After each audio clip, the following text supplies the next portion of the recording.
আসসালামু আলাইকুম, কেমন আছেন সবাই? আশা করছি ভালো আছেন। আজকে সকাল সকালে রান্নার ভিডিও নিয়ে চলে আসছি।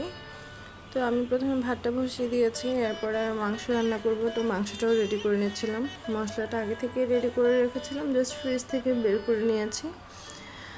তো মাংসটা ধুয়ে নিয়ে আমি শাক রান্না করব, যেহেতু শাকটাও ভিজিয়ে দিলাম, কিছুক্ষণ ভিজিয়ে রাখবো, শাকের ময়লাটা যেন ছেড়ে যায়।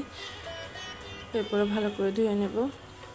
তো শাকটা ভিজিয়ে রেখে আমি এদিকে মাংসটা রেডি করে নিচ্ছি, সব মশলা দিয়ে হাতে মাখিয়ে তারপরে রান্না করব মাংস। তো মাংসটা মাখিয়ে নিলাম, এবার চুলায় বসিয়ে দেব। মাংস ভালো করে কষিয়ে নিয়ে তারপরে আমি ঝোল দেব। মাংস সেদ্ধ হতে যেটুকু লাগে পানি অ্যাড করব। এদিকে রান্নার ফাঁকে আমি একটু বাইরের প্রকৃতি দেখছিলাম। বাইরে অনেক রোদ উঠেছিল গতকালকে।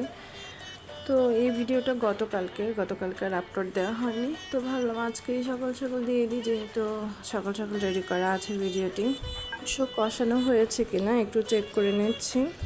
কষানো হয়ে গেলে আমি এতে পানি অ্যাড করব।